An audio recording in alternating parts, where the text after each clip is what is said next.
And welcome to the Midday Show. I am Jeff Everett. He is Mark Messina. This is, maybe I want you looking at your phone before the show starts, because now you've got this like quirky smile on. We're going to dive into the Facebook thing to start the show real quickly. Before we talk about Pennsylvania's roads, we are number one in the country for one category, and we are number one in the world for one category. And you could argue neither of them are a good thing. We're also going to talk about workplace relationships, how it applies to a lot of different things in life, including Mark and myself.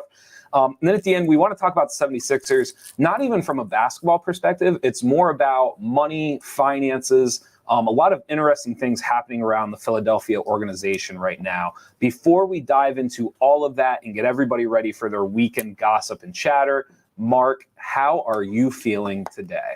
I'm good. Good. The reason for my quirky smile is I was just thinking this.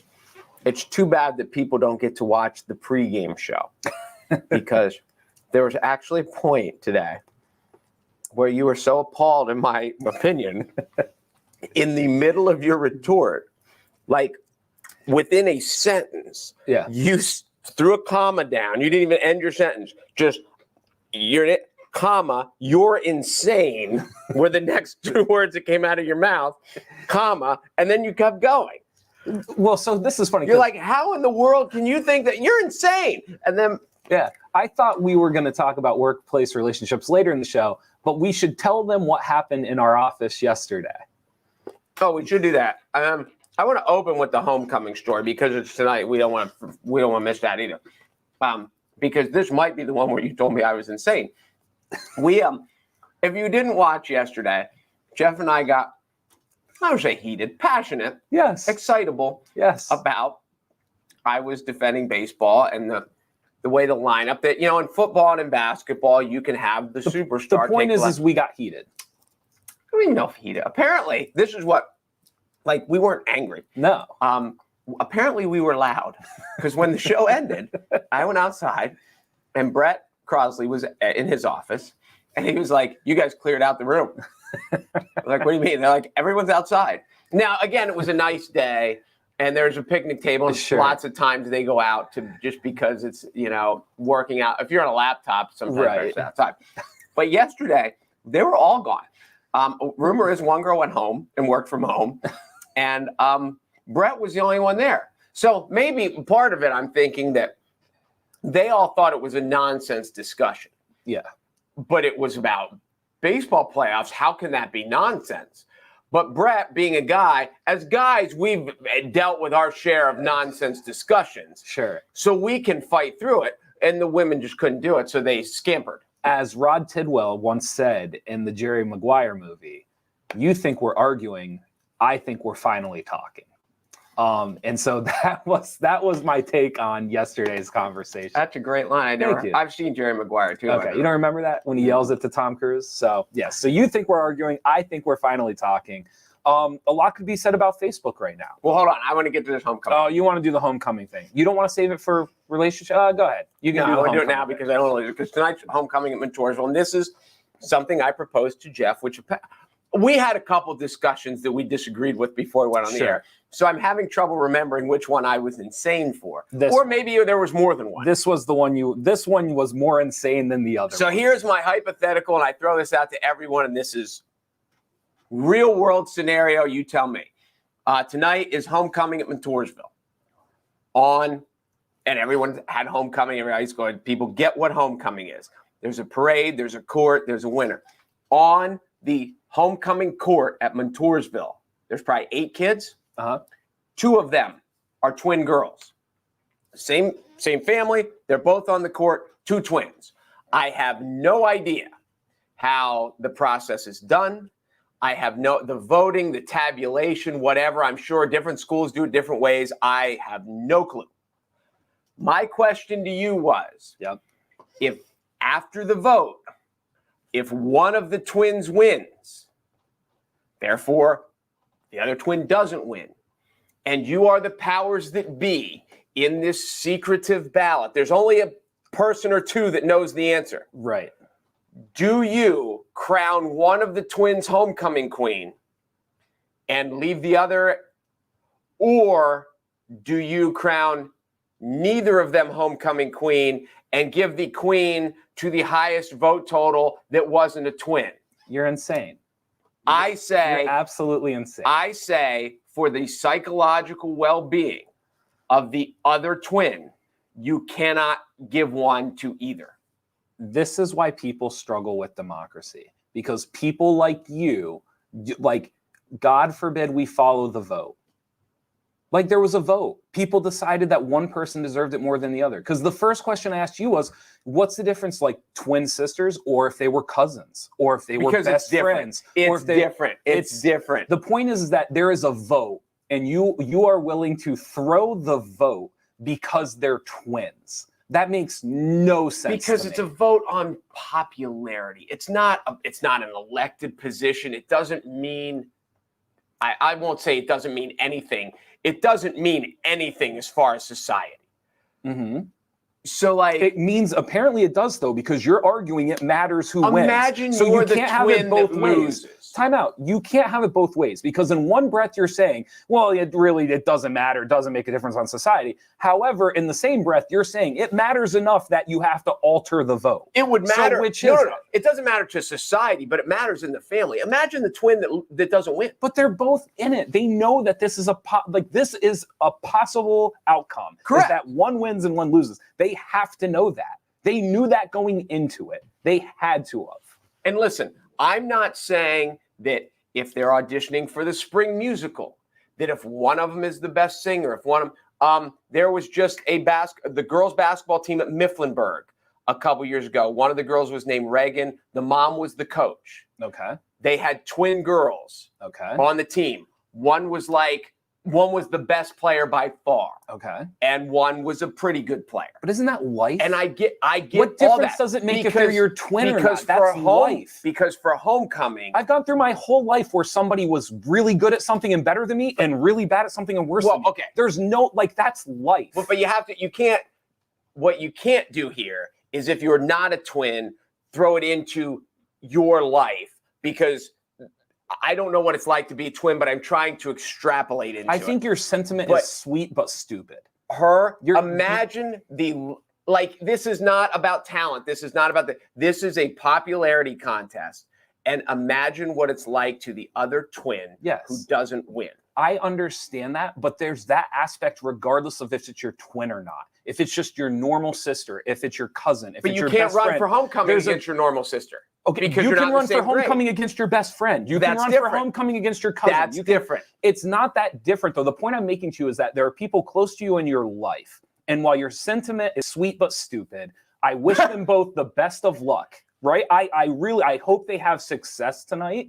But your idea, this concept that the vote just shouldn't matter because they're twins. First of all, I don't even know if twins would want that. My mom was a twin and they were pretty competitive. I don't even know if they would want the vote to be thrown or neither of them to win just because of the competitive nature of some people. So while I understand there's an emotional toll to this that's different, the idea of just throwing it aside, I don't know. Again, sweet but stupid. I disagree with you. I get your and I point. Wish them both the best of luck tonight. I get you. Well, they can't both have the best of luck. I wish them both the best of luck. I can wish it to them. I get your point where you say we're close to people.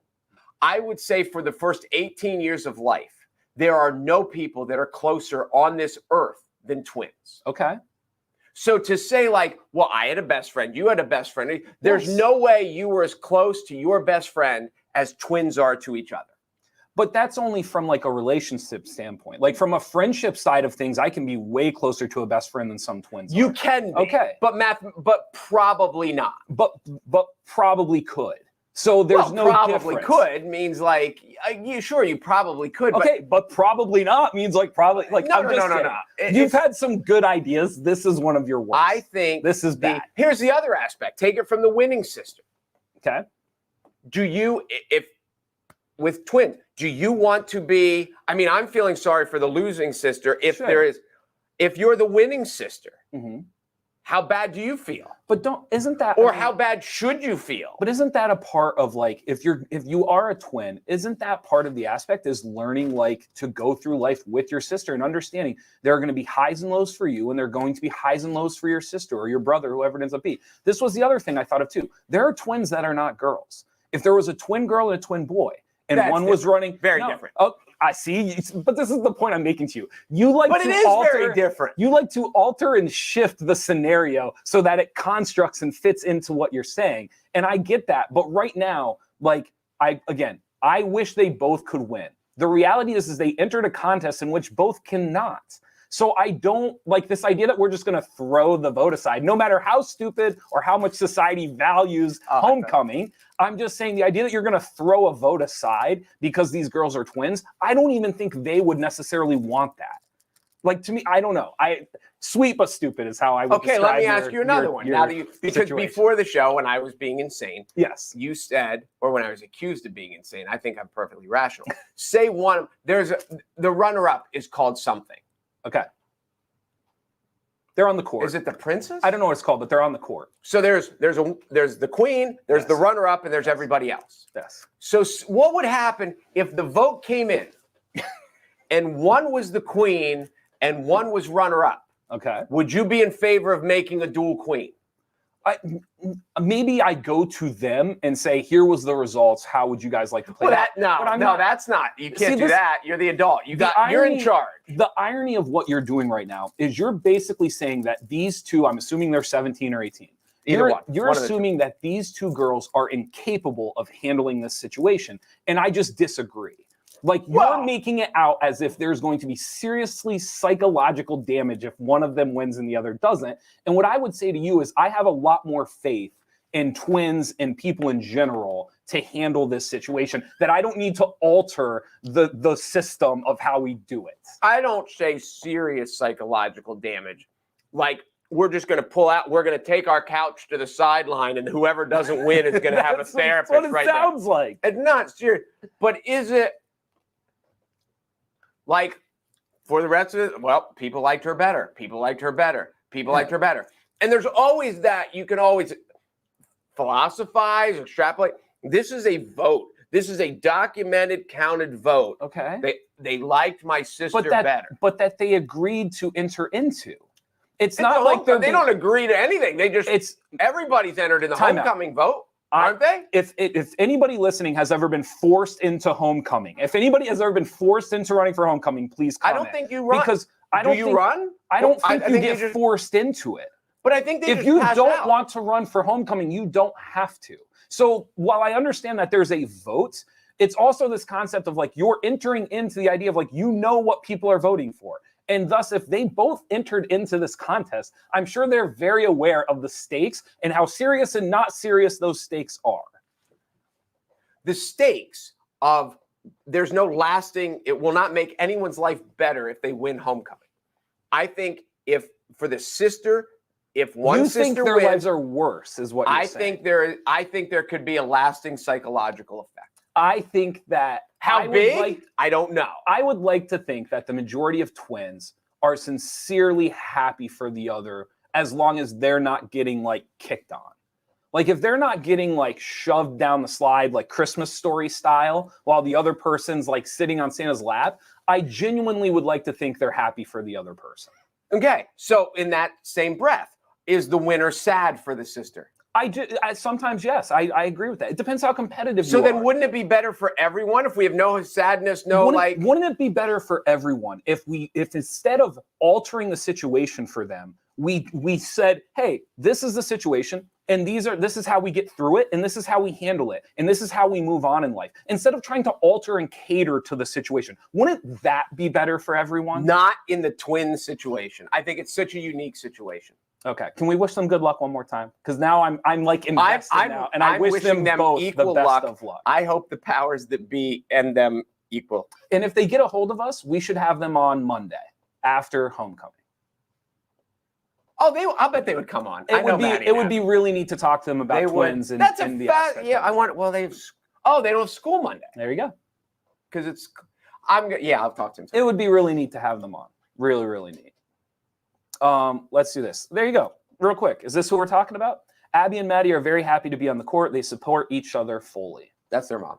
That's their mom. And she says they definitely would. So maybe they definitely would come on. Maybe, yes, definitely come on. So maybe after homecoming, they'll both be willing to come on and talk with us. Because I agree. The one sentiment I agree with you is that it's a fascinating topic. Like twins in general and the relationship and how it works is amazing because in a weird way, like I very much value my privacy and the privacy I had growing up as a kid. Like there were a lot of times where I was playing sports and I was doing all these things, but there was a lot of times where like I just wanted to go into my room, listen to music, watch a movie, like read, like do whatever. And there was never this aspect of there was always someone next to me. And so that whole twin aspect, that kind of thing fascinates me. How people do that. And like they have a sister and there are families that it's just, they had one pregnancy, 2 kids, and they quit. But I've also read about how in a family, when there's a group of twins, that it's like they're kind of their own little family within the family because there's a uniqueness of being twins. I mean, they were in the same birth. They were from a school aspect, sharing the same grade fascinates me. Because how you were talking about like the votes and people and popularity and all that, even if you have a sibling 1 year below you or 1 year above you, you're in a different classroom, you have different classmates. Like there's just a whole different community and environment around you more consistently. But if you're a twin and you're in the same grade, your ecosystem is like almost, so that part also really fascinating. Well, and they also, there's twins. I mean, identical twins are very rare, aren't they? Aren't most twins fraternal? That's a good question. Even whether they look like, but like in my high school, we had 2 girls. We had a couple sets of girl twins, a set of boy twins, and a set of each, I think. And some of them, we had a set of girl twins that you couldn't tell apart, almost. And then we had a set of sister girl twins that you could very much tell apart, and the boys you could tell apart. So there are those aspects as well. These 2 girls look very similar. Like if they walked in and walked out, you wouldn't be able, like their friends can tell, and you're all, but they look almost identical. So so that adds to it as well. It's not like the movie with Schwarzenegger and Danny DeVito. And Danny DeVito. That's a very underrated movie. All right, we have to get moving along. The Facebook scandal, what now? We are going to talk about, we've talked about a lot of different angles. More questions were asked. There's one of the fascinating things to me was kind of like the political side of this. Cruz asked the question about political censoring. Does Facebook, Ted Cruz, not Tom. Ted Cruz, yes, not Tom. Tom's probably too busy with Scientology somewhere. Ted, however, asked the question, does Facebook politically censor different posts? How does that work? And there's a little bit of an irony to that because I'm sure as anybody who knows, like when you're on your Facebook, a lot of the ads are political ads. There are people sitting in their positions, sitting in their chairs today that are there because of successful political campaigns. Some of them run on Facebook. So that is one of the angles I kind of wanted to hit on today. I'm not sure if you kind of had a take on it. Well, it is. Just to reiterate what you said, it's the people who campaign against this have to be careful because sometimes it's very hypocritical. Because you're right. We have got to the point now where social media, especially Facebook, is an advertising juggernaut.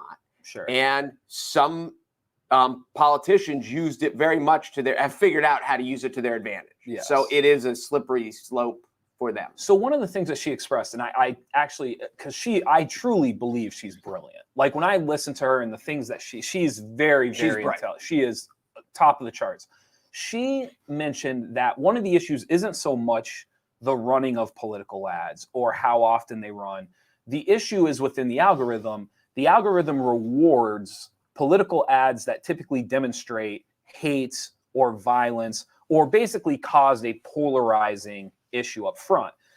So one of the first things that ran through my head was, does that say more about Facebook and what they promote? Or does that say more about us as users and what we click on to help the algorithm promote it? Because it goes back to what I kind of said before. I am leaning more towards the idea of, I feel like not enough is being put onto the user. I think there's a lack of responsibility onto the user around this conversation. But the other side of it also is that idea of, as users, are we clicking on the things and is the algorithm doing basically what we're asking it to do as users? But I do get what you're saying. I don't. You are the think clickbait king. Not to cut you off, I am. but you're the clickbait king. Only the interesting ones, and there are a Yes. lot of interesting ones. There are, and so the irony to that is, like, do you feel like you need to be protected? I guess is a very fair question to someone like you who admits very frequently, like, I willingly click on clickbait all the time. Yesterday, I clicked on high school famous people who went to high school together, and I have a list, and we're going to talk about this someday. Because some of and it's funny because some of the famous people are like, I don't even know who they are because they're young, but some of the old. Do you know who Snoop Dogg went to high school with? No idea. You don't either. Cameron Diaz. Oh, okay. She was a year younger than him, and her quote was, "I think once I bought weed off him." Which is probably true. But anyway, be that as it may. Yeah, I mean, I get it. It's the people who can't help themselves. It's almost like, which to is me, kind of you in a way. Like when you see something clickbait. Yes. So the question I asked you was, do you feel like you need to be protected? No, but because I'm fascinated by which people went to high. Like I'm fascinated by corny stuff, like abandoned towns, and which movie stars secretly hated each other, and stuff like that. Right. But mine isn't of a political hate. There's nothing of mine that's about anger and hate. Sure. And I think that they're saying, it's almost like to a smoker, wouldn't it be better to just put the smokers in a room where there's not cigarettes laying around? So they're saying, let's change the algorithm so it's random, as opposed to feeding them the anger that they're feasting on, that's making the world angry. She said several times that, to her, one of the simplest solutions, and it doesn't solve everything, but she said one of the easiest things Facebook could do is go to chronological order. Like, to go to chronological order and then run ads every so often, she goes, would solve a lot of the issue. And I tend to agree with her. Mm-hmm. There's a lot of times when I'm flipping through, the tab comes down and I can see chronological, and I will click on it because that is how I would rather see my feed. I do that a lot too. If I click on and the first stories from 11 hours ago, then I go and I click on most recent. So one of the things that I had asked you also is, I said, I think it would be like, what would we do? Like if we were in charge of Facebook, all these things. After listening to her talk and listening to the questions asked, I really think when I first used Facebook, and I've told you this before, you had to have a .edu. So if you were a high school kid. Were you one of those that early on? Yes. So because I would have been, when I was going into college, 06-ish. So at that point, you had to have a .edu. And to be honest with you, Facebook was kind of boring because not everybody who had a .edu was on it yet. Right. So like you made your profile and there were a couple of your buddies on it and that, but it's not like the country, the world was on Facebook. It was very limited as to what you could actually see. I might have told you this story. We learned about Facebook from a babysitter. I believe it. And we were leaving and she showed up and she said something about, where can I borrow your laptop? And we're like, yeah, it's just sitting on the kitchen table. Mm-hmm. And she got on and she's like, oh, I just wanted to check my Facebook. And my ex was like, what's Facebook? And she's like, oh, and within 24 hours, we were both on Facebook. Yeah, it's pretty amazing. So the original, you needed the .edu, but really at the time, Facebook, it was exclusive. That it was a marketing ploy. Like we want it to be this tight-knit club and but really what it did for them is it bought them time. And it kept them away from regulations that they probably needed, such as youth or people under the age of, pick the age, 16, 18, 20, 21. Right. I'm not here to tell you what the age should be. But honestly, after listening to her talk, I feel like a lot of this would also be solved with having an age limit set for creating your account. You're still certainly going to have kids who make fake accounts, but there will be an overwhelming majority who abide by the 18 and under, 20 and under, whatever they decide to do. I feel like a 17 and under would solve a ton of this. But can't you just lie? You can, but they're going to have to make it harder. Maybe you have to upload your driver's license like you do when you open up a bank account, or when a lot of the stuff right now built around stocks and crypto and how it's all kind of becoming like appified. One of the things you have to do is like you have to upload your driver's license to demonstrate that like you are you and you are of age. Do I want Facebook to have to do that? Personally, I don't, but I don't know the other solutions. I don't know how else you avoid people making fake accounts under a certain age. Is appified a word? If it's not, it should be. They're just words. They don't control us. That was very smooth, and I knew exactly what you meant. Thank you. They're just words. They don't control us. Do you want to make one up right now off the top of your head? No. Okay. You struggled. I did. It's not, easy making up words. nothing. People think it's easy. It's tough. So there. Anything else about Facebook? Well, yeah, I just like how I know you kind of snuck the thumbs up over you, thumbs down over me. Yes. You wanted to know how long until I noticed it. You blended it in with it's camouflaged within all the other pictures, but I noticed it right away. I just wanted to put it by our names, to be completely honest. And I wasn't trying to hide it from you. There was no camouflage involved. It's hurtful. I just want you to know it's hurtful. It's hurtful. Hurtful. You actually brought up there is actually no thumbs down on Facebook. No, there is not. Yeah. You can only like things. You cannot dislike things. Facebook is about happiness. There's no anger, no dislike. Unless it's the algorithm. Pennsylvania is at the top of 2 rankings when it comes to their roads. The first one is Pennsylvania is ranked number 1 in the country, according to State Farm, for animal collision claims. Nice. Yes. I am not surprised. Are you? I've heard this. No. Well, see, I don't. That was a stupid statement to make. I know how it is. Like I had 3 deer cross in front of me today. Sure. Now, fortunately, it was on a back road and I wasn't going that fast, and they were far enough ahead that I saw one, and then immediately we're like, there may be more, and there were 2 more that came straggling across. Yeah. But there are lots of states I've never driven in. Sure. And I heard this stat, and when I say I heard, I read it on Facebook, but I read it from someone who is in the know, that there are more miles of state highway in Pennsylvania than any other state. Okay. And you would think size-wise, that's impossible. But depending on how many, like if there's only a few, because the further out west you get, the more scattered the towns become. Can I give my theory and why that is? So I didn't know this, and I think I actually told you this until a couple of months ago. I did not know that the nickname for most people that don't live in Pennsylvania, the nickname for Pennsylvania is the unavoidable state. And the reason that is if you're trying to go up north, you have to go through Pennsylvania, and if you're trying to go south, you have to go through Pennsylvania. So if that's why we're the Keystone State too. Yes. We're right there in the middle, holding it all together. Correct. So to us, we're the Keystone State. Other people call us the unavoidable state.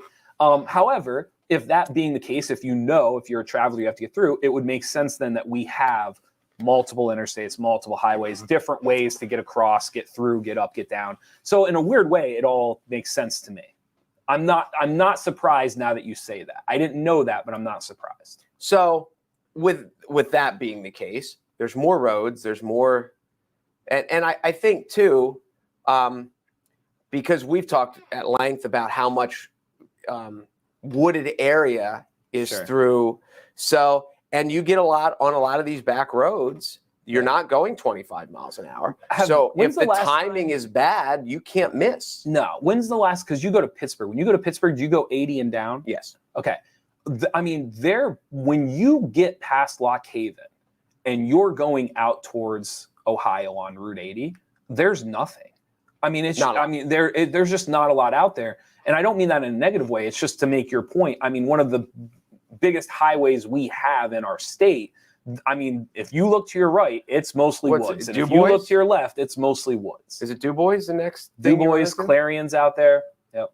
But you go wild from State College to DuBois, basically. It is a desolate drive. And I don't, again, not a negative way, just it is what it is. It's always fascinating to me, too, going west. Like going to Philly you're like 80 Turnpike there. I used to joke. Pittsburgh, it's like 80, and now you're in a town. Well, I used to joke living in Blossburg, you could get to Philly in 3 turns. Turn on the 15, turn on the 80, turn on to the Turnpike. 3 turns, you're in Philly. That's true. It's pretty crazy when you really think about it. But there's no great route from here to Pittsburgh. Not nearly the same. Getting to Pittsburgh is much less enjoyable than getting to Philadelphia. Yes. Without a doubt. The other category and I did not know this either, the other category that we lead in, the workplace relationships? No. The Pennsylvania Turnpike is the most expensive toll road, not in the state, not in our country, but in the world. Yes, we're the best. Pretty brutal. Just to give you some of the numbers on it, You actually can't do this, but if you could, if you went the whole 360-mile roadway, it would be $112.91. Now you can't do that because it's the way branched like a river. It splits, and it's however, the next closest one on the list is in Austria, and it's $45.43. So almost half of what it costs to actually. So we're over double. Yes. It's pretty crazy when you think about it. Do they have other states? Like, what's the next worst state? Yeah, so there's one in New York State. The thruway is 2805. The Florida Turnpike, 2645. Ohio Turnpike, 2050. Texas State Highway 130 is $19.23. Whoa. Florida is 26? $26.45. And Texas is 19? Texas State is $19.23. And we're 100 and... If you go the length. Now, some of that is the length of the turnpike, stuff like that. They had Texas is a big state. It is. They had it broken down by the mileage. And Pennsylvania's mileage was still double that of the next closest in the country. Like now, per mile. Okay. Now, I would also, if the stat was true, which I expect it to be, if we have more state highway than any other state, then we have to maintain more state highway than any other state, and we therefore have to pay for it somehow. I don't disagree with that. The hardest part, and I think I've told you this before, when they built the turnpike, the toll was actually to pay off the turnpike. There was actually written legislation that said once the turnpike is paid off, the tolls would disappear. And then they said, why do we want to give all this money away? And then they said, well, this is pretty good. Why would we ever pass up the opportunity to keep collecting this? And now they have slowly began to. So while I don't disagree with the sentiment, it's A, not what it was intended to do, and B, if that is their intention, they do a very poor job of explaining. Hey, there's lots of things in life that wasn't what it was intended to do. That's probably what was penicillin intended to do? I don't remember. Something different. Not what it was meant to be. I think the guy who made Post-it notes was trying to make super glue. Isn't that true? I haven't heard that. And he came up with like a different kind. It's not. There was a really bad 90s movie, and the ladies go into her high school reunion, and they keep asking her what she did, and she says, I invented the Post-it note. And I can't remember. It's the girl from Friends, Phoebe from Friends. Oh, is it like the class reunion? Something. It wasn't. I didn't love the movie, but the thing that somebody kept telling everyone, they're like, I invented the Post-it note. Like almost like in a George Costanza kind of like scheme, like lie. Didn't in like Garden State, didn't he invent like silent Velcro? Something like that. Yes. You know what I'm talking about. Yes. It was Zach Braff. Yes. No, pretty good. Guess what I know about Zach Braff? What do you He's know on my list. He went to high school with Lauryn Hill. That's what made you think of Garden State. I bet you didn't know that.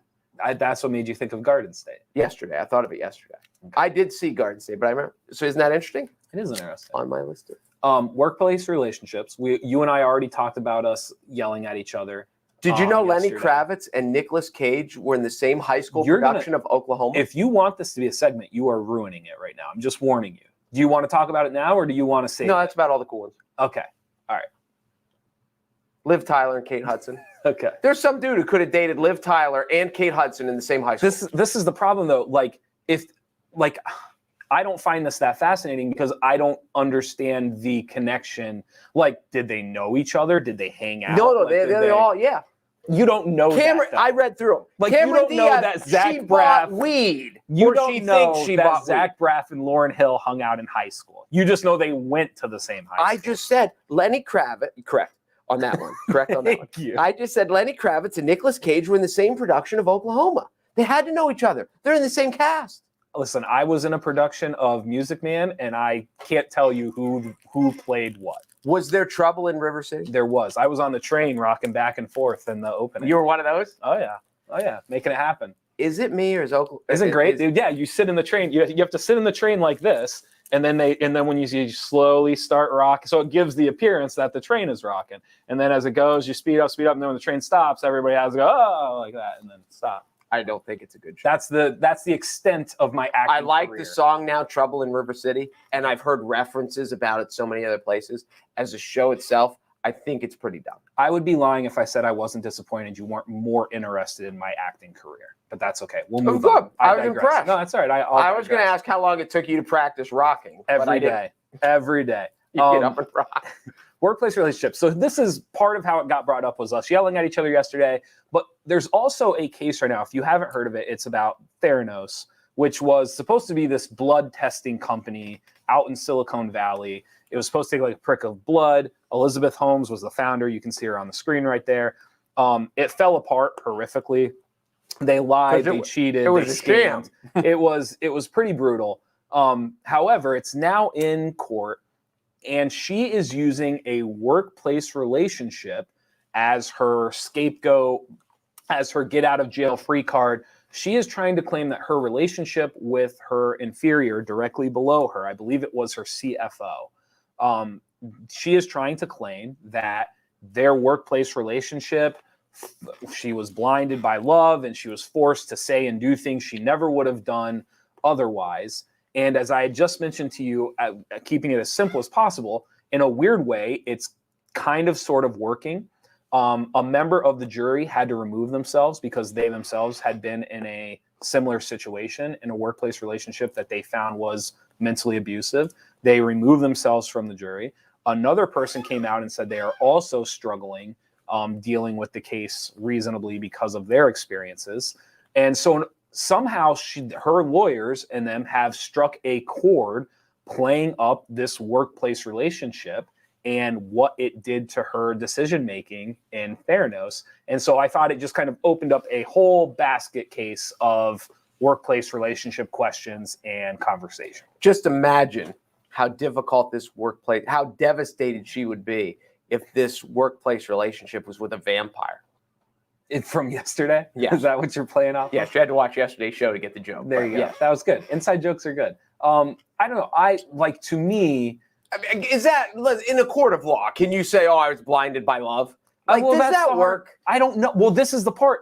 In the court of law, no. I hope not. But in the court of public opinion, when 12 of your peers are deciding your fate, does it hold a lot more weight, especially if people feel as if they've been in the similar situations? Like, my argument right now would be yes. Like, it kind of is. I'm not saying she's going to get away with it. Good. But it's very, very clear right now that it is working more than you or I or anybody would have thought it would have worked. So here's what we got. They swindled people out of millions, billions maybe. No, that's an exaggeration. It's not that much. There was a lot of money. Yes. So they are being sued. They are in court. And their defense is, I was blinded by love by a coworker. And there are people that are actually on the jury who can't finish the jury, as opposed to saying like, yeah, I was blinded by love too, and I did stupid things, but we're still adults and we're still responsible for our actions. What they're saying is, I was blinded by love too, and I'm so devastated I can't sit on this jury. And that is awful. You think so? Awful. I think it's closer to other situations where people have pulled themselves off or been excused from jury duty. This is going to be a very sexist statement I make, but I believe it wholeheartedly. Okay. Everyone who pulled themselves off the jury because of there are bad workplace relationships on both sides of the gender aisle. Every person that pulled themselves off the jury was a female. Yes, but that's the there's a lot there. The number, you take whatever part of it you want. That's like saying I'm trying to think of a good analogy. That's like saying guys and girls all do things, but it's very clearly more guys do it than girls or more girls do it than guys. Statistics show that more girls suffer workplace mental and physical abuse than guys. So while I while I agree with you that yes, it does happen to both sex, the idea that like for you to make that guess is, I would argue, like a statistical anomaly. Like, of course, like that, like, but statistically that would make sense. But when we're talking about just breakups in general, I think more divorces are filed by the woman than the man. Like, if there's an abusive, controlling, if there's a really negative aspect to the relationship from that, then yes, the female is the victim much more often than the man. But this is but different. Just in a breakup. I understand, but this is different, and the reason why is because men are significantly higher up in workplaces than women. Except in this Statistics, case, where correct. she said this was my subordinate. Correct. Statistically, it is more likely that a man is in a higher place of power in the workplace, and thus, statistically, it happens more often that a man mentally or physically abuses an inferior beneath him that is a woman. So it's not even that I disagree with the things you were saying. It's just the things you were saying statistically, like, it's obvious, but the statistics are because of the society that we lived in. It's not because men are better or women are better. It's just like that is what happened, and thus the statistics are showing that. So I'm not surprised that it was 2 women either, but I don't think it's because they were women. I think statistics show that they're more likely to be in that position.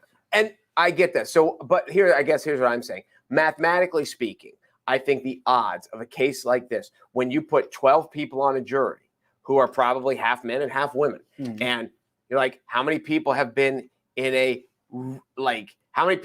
workplace relationship? How many people have been in a really bad workplace relationship? Like, what are the odds that 2 of the 6 on the jury were in a really bad workplace relationship, or were just in a workplace relationship that broke up, and every breakup is sad? Right. So were we sad? Were we heartbroken? Or were we abused? And in the sad heartbroken, I think that happens just as much to men getting dumped as women getting dumped. They may publicly show it differently. Outside of the workplace, I agree.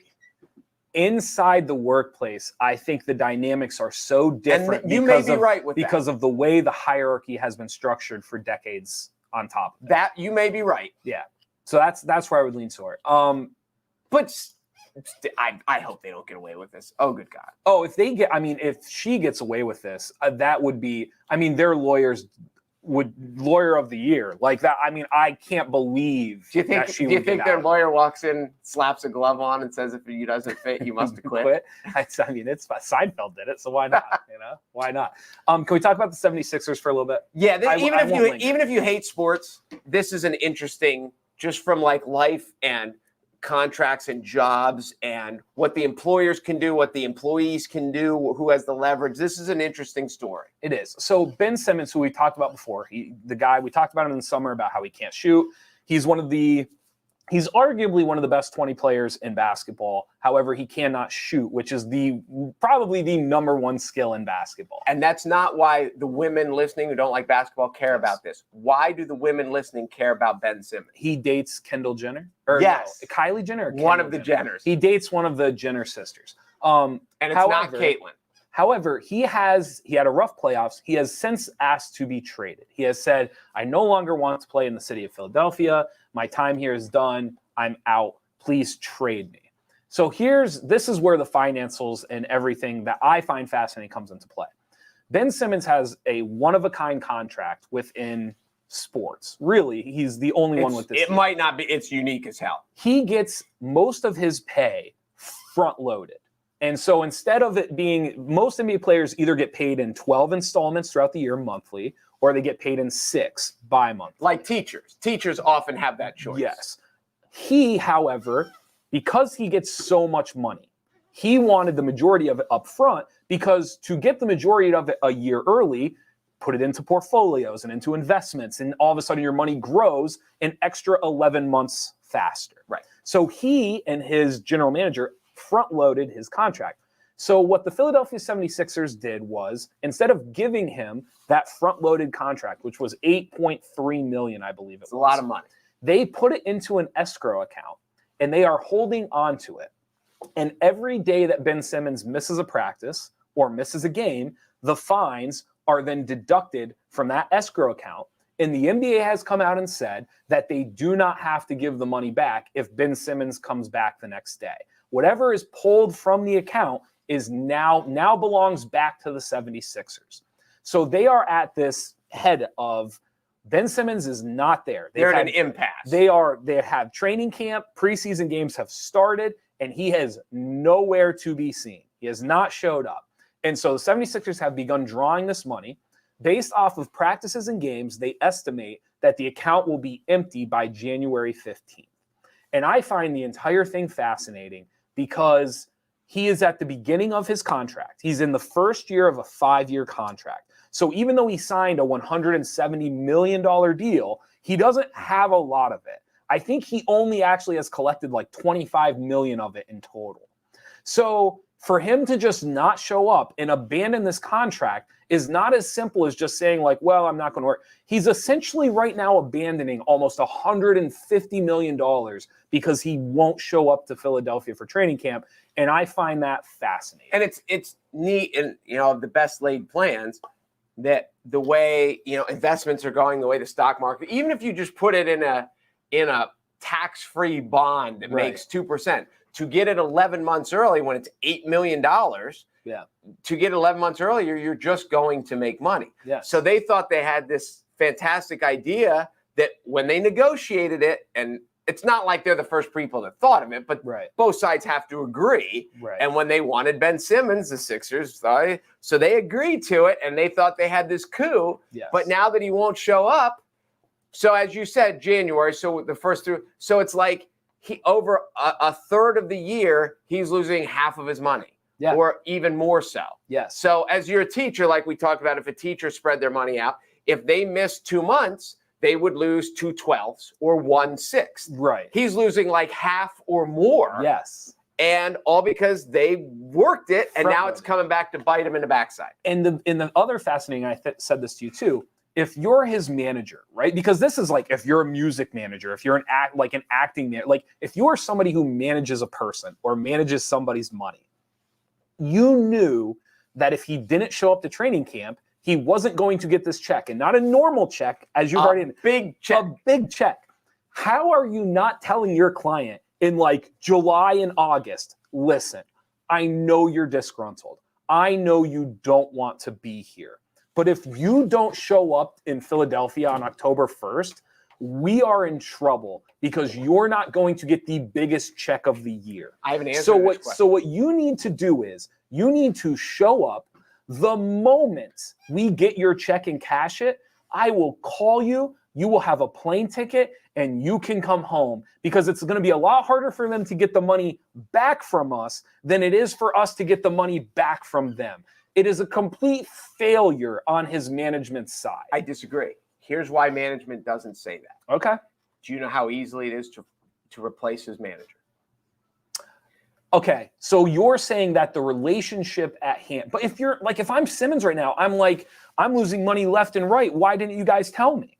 Well, because they're like, Ben, you're big. Like, so are you implying it's a lose-lose for the manager? Is what you're implying? This is the situation. Here's where we are. It's like representing a client, whether, attorneys, we do it in real estate all the time. This is where we are. This is the situation. It's your decision. Right. And if Ben says, I'm not going, and he's drawn a line in the sand, and his manager says, you're an idiot. You've got to go. And he says, no, you're an idiot and you're fired. And I'll go get a new manager who comes in and says, because the manager, when he walks away and Ben says, I'm not going, and the manager's like, okay, well, this is what we'll do. And then he walks away and he's like, God, he is an idiot. I hope he comes to his senses. Right. But to the manager, if he shows up in December, if he what'd you say he's left on his contract? $130 million? I think it's like 130 to 150 He's million worried about getting his chunk of that 130 and hoping Ben, he's like, sooner or later, even if he sits out a whole year, then there's still 100 million left. Sure. I need to be in the good graces with the guy. So 95% of the time, I agree with everything that you said. The 5% in this case is he's represented by Clutch Sports, which is LeBron James's friend's company. And they represent, the clients they have. So this is not like Ben Simmons is there. To be honest with you, I don't even know if Ben Simmons is like a top 20 client for them. I get it, but it's still money. Oh, I understand that. But it's the idea of if I'm trying to do what's best for my client, I'm telling him, go get, like, here's the deal. Almost like teamwork. Like, listen, I get you don't want to be there. Let's get this check together, and then literally let's get you out of there together. Like, I'm selling it as this like plot together, and this is what we have to do. Because For him to just not show up and watch this money bleed away in escrow is, I don't care how rich you are, it's insane. You have to be very careful burning the relationship. And I know this on this much of a level, but the same thing in real estate. If you're representing a seller and you get an offer and there are some that are like, nope, I'm not going that low. And you're like, the house has been on the market for a while and this is the best offer we're going to get. And remember, when we picked it, I told you, like, this is what the market says it's worth, and you picked a number up here. Sure. But you know that if you get into a shouting match, or you get if bad blood develops, then you're never going to get the sale. Whereas if you're like, hey, listen, because we've also had clients who, they don't take this deal, but then a month later they get another one, and they're like, all right, maybe we should take this one. So you almost think that the fact that it's so early in the 4 or 5 years actually makes the manager's job harder, because there's so much more money on the back end that they want to make sure they're a part of. I think it makes it, yes. I think it makes it, this is one of the reasons that these celebrities screw up so much, and that it's so hard to be, this is going to sound stupid, it's so hard to get good advice when you're rich. Because you have to be welcoming advice, and you have to welcome someone looking at you and saying you're wrong. And that's why when you look at situations, like, I think Tiger Woods' life went a little off the rails when he lost his dad. Sure. Because everybody else around Tiger, besides his mom, everyone else in his life is on the payroll. Sure. And you're you're a professional golf buddy. But so he's either going to have a professional golfer sit him down and say, dude, or it's somebody, his caddy can't do it. Sure. Because his caddy, he's fired caddy. Right. So it becomes, and the people that are close enough that have any celebrity's ear don't want, even if they're not directly on the payroll, there's some form of gravy train benefit that they don't want to risk. That they don't want. So these famous people have very few people in their life that can be honest with them.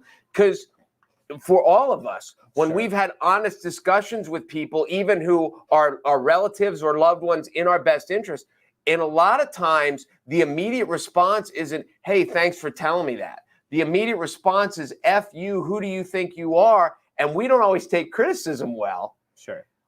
So when you're somebody, and in our world, we are used to criticisms because we've had bosses. When you get in these celebrities' worlds, who's telling these people they're ever wrong? Nobody. Right. So it's an interesting spot to be in. It is. I hadn't thought about it from that perspective. The 4 to 5 years is interesting. The fact that they want a piece of that yet is I think what makes it even trickier than what I had originally thought. Allen Iverson made the comment. Speaking of Philadelphia 76ers. Speaking of guys, he's one that lost all his money. Yes. He made the comment yesterday on a podcast. I've been retired for 11 years now. I can't believe I'm not a part of the Philadelphia 76ers staff. Actually, before we get into that, because that's a funny topic. It's not even fascinating. It's just funny. Didn't we talk about managers? Didn't Iverson's manager, agent, accountant, somebody set up a deal where they put money away that he couldn't get to? So when he went out and blew the rest of it, which he did, I think Iverson still has money that is kind of tucked that he can't access for until he's a certain age. Possibly. I think Iverson's management saved his bacon. Okay. Because I read that because Iverson was a blackjack player. He's like Barkley and about as successful as Barkley playing blackjack. Yeah. But yes, Iverson's famous. I had a kid at Open Gym the other night say, practice. We're talking about practice. Yeah. And I love Al. He's my favorite NBA player of all time just because he was so little and he was fearless and was like, he took bad shots. He didn't show up for practice. Like, there's lots of negative to the Allen Iverson aura, but he played hard. He did. Would you want him on your staff? God, no. I don't think I'd want him on my staff either. That's the hard part. And like you hinted at it, like he played so hard. He's incredibly gifted. And I actually believe he's like loyal to a fault. I agree with that too. So there's like he checks these boxes of like, but like you look back at like he didn't value practice, and if you're a coach and a staff, like you kind of have to value that. Like you have to value showing up to the gym to practice. You have to value working out. Like you have to value every game and every dollar and like every person. And so as loyal as he was to the people he felt he owed it to, he was not very loyal to anybody outside of that circle. And as a coaching staff, like different guys come in, different people leave. You're handling different. Like I don't know. I just don't know what that would look like for him on a staff. The other thing too, I agree with all those points. Another point would be as an assistant coach, because obviously not going to be the head coach. As an assistant coach, there are lots of times where you have to say to the head coach, "Hey, I think we should do this," and the head coach says, "Okay, we're not going to do that," and you have to be okay with it. Right. You're a suggester. Sometimes they take them, sometimes they don't. Sometimes they take it under advisement, and we'll ponder it for the future. And again, as a guy who was a superstar for all those years, does he have that ability to look at a guy who's never been nearly as successful? Who's the Sixers coach right now? Well, Doc Rivers. Oh, well, Doc had a good NBA career. Maybe. But could he look at Doc Rivers and say, "I think we should do this," and Doc say no, and Iverson take it okay? Because you have to as an assistant. Right. Well, this is the not to slam Doc Rivers, because there are a lot of people who think Doc Rivers is a great coach. I think Doc Rivers is a great person. I don't think he's a great coach. I think he's a great leader. I think he's a good person. Doc Rivers, if you go through his success, his assistants have been X's and O's. Like when he was at Boston, Tom Thibodeau was his assistant coach. And Tom Thibodeau basically created how defense has been played for the last decade. That title in Boston, his assistant coaches did a lot of the legwork. But doesn't that make you a great head coach? But Doc was, yes, because Doc is a good leader and a good person, and people wanted to and follow they want to him. work with him. So the point that I am making is, if you are Doc Rivers and you're filling your staff, you're not looking to fill it with personalities. You are not looking to fill it because that's your strength. That's your strength. You are looking to fill it with pluggers who X's and O's, defenses, offenses. Yes. And that's just not Allen Iverson. No. It's just it doesn't even fit into what Doc Rivers would want to do as the head coach there. What do you think Iverson weighed when he played? 165? Oh my God, maybe. Well, this is the other part. You know, the general manager for the Sixers is Daryl Morey, and he is like I don't want to call him the inventor, but he is like one of the first GMs who took analytics, and like he is a numbers person. So and nobody is hurt more by analytics than Allen Iverson. Yes. Analytics destroy Allen Iverson's career when you talk about him. Do you know what he led the league in like 7 times? Minutes played. I believe it. He played. Were you going to tell him he couldn't? Who was going to tell him he couldn't come? You know what I think? This is an honest assessment of Iverson. When because there's this image that he was always in trouble, and he wasn't always in trouble. Like what's his biggest crime? Like there were times like he had one of his cars got pulled over, and there was a gun in it. There was an unregistered gun, but he wasn't driving the car. One of his friends was. Mm-hmm. So like that's the kind of stuff that happened to Iverson. Yeah. So, and no one's even really accused. They're not even saying, well, we don't even know if it was Allen's gun. We just had a 15-minute conversation, and none of the downfalls had anything to do with legalities. We were just saying a lot of the things we were discussing are more just kind of like his personality and his demeanor. It had nothing to do with like he's a troublemaker per se. I think he was the first guy that came along. I think if I'm wrong, someone will correct me. He was the first like athlete superstar that came along with cornrows, and he had a neck tattoo, and to white America, that didn't fly. He was the first. He never gets credit for this. He was the first move of player empowerment. And so regardless of, yes, he happened to have cornrows and a neck tattoo and all those things, but he was the first one who really came out and said, this is me, and I'm not changing. And it doesn't matter. For me, like everyone talks about like the hip hop and like him being black and all. But to me, it was much deeper than that. He could have been black, white, Asian. Like it didn't matter. It was like, this is me. You want me to do X, Y, and Z, but I'm not doing that because that's not me. And so to me, he was the start of player empowerment. He was the one who was like, I'm not going to show up in a shirt and tie because you think it's better for me to show up in a shirt and tie. I like to wear this, and this is what I'm wearing. And I, like everyone now, like that's a big thing in sports, player empowerment, player empowerment. Iverson was the first one, like actual player empowerment. He walked through the door and he was like, this is me and I am not changing. Well, I think, there's all like the first, if you were in high school and one girl had a nose ring, whether it was through here or through, whatever, like there's this aspect of, especially the adults, and are like, when you were in high school. Well, correct. Yes. Or if one girl had her hair dyed purple, then there was such this, it was just so unique that the older, whiter America was like, what's wrong with these people? And I think Iverson and the cornrows, if he didn't have cornrows, if he had just shaved his head like Jordan, or if he'd have just had whatever, I think that look just rocked white America to the point where it was the equivalent of the kid with the nose ring or the kid with the blue hair. Like Iverson has cornrows, and to part of white corporate America, that meant thug. And that's immediately was unlikable. And then you're right. He wasn't polished. He didn't try to be polished. Forget being polished. It was the idea of like, it wasn't, his persona was never, I'm this because I can't be that. Like he very easily could have thrown on a shirt and tie, appease everybody, and just gone on with his day. And his whole MO was like, that's not me. And it's the same thing with practice. Like I said, from a coaching perspective, what a nightmare. But from his perspective, it's like, I play harder than like find someone else who plays harder than me. And you're worried because I wasn't at practice. And his whole thing was like, you want me to practice because you value it because you're not good enough. So you value practice because you don't play hard enough. But like for me, that's not me. And that's the part of it that I think people always want to make it about his race or about like the idea like he came, like they refer to him as a thug.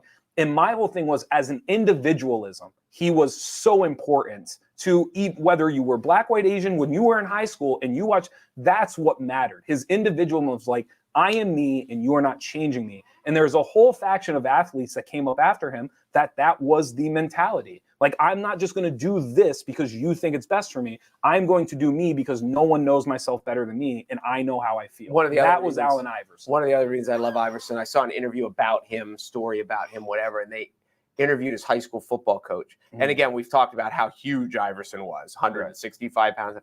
And this football coach was this old grizzled white guy who looked like he'd coached for 50 years.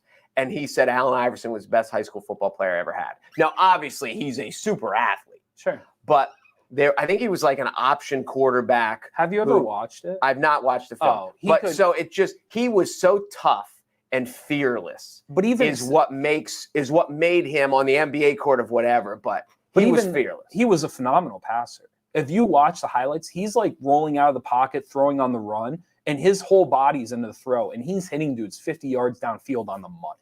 So it's like, it's that whole perspective of like, from a football perspective, like he's an option quarterback, and he's like, they look at him and like, and Allen Iverson was like, no, like I can throw it. Like too. I can throw, like I can do. So I don't know. The perception of Allen Iverson has always rubbed me the wrong way, because to me, the value of Allen Iverson is that individualism, player empowerment, and people always want to take it into a different realm. And I'm like, no, like it's not. Trust me, like for people that were younger than him and grew up watching him, we did not care what color skin he was. Do you know where they talked about Iverson a lot was in the Michael Vick documentary, because they were from the same area of Virginia, Southern Virginia. And they talked about that, of what Iverson brought, and the very, what you said, the individualism. Yes. And that they showed that like someone like us, who came from where we came from, who looks like us, who talks like us, who acts like us, who lives like us, can succeed in the league. Yeah. Or any league, because Vic was obviously in a different league. And that's why his brand was so powerful, because Michael Vick could think that, and then some kid from rural Pennsylvania could think the same thing. Like, I may not look like him or sound like him, but he's doing him. And I can't wait to do me. And the Sixers team that he took to the finals that lost to the Lakers was awful. They weren't very good. He had nobody around him. And They they weren't beat very the good. Lakers in a game. They won game 1. They did. Then they lost 4 in a row. Yeah. But they had no business being Yeah. Anything else before we go? Penn State tomorrow. It is Penn State and Iowa for all the and this is the one Auburn All the is. marbles. It's pretty much.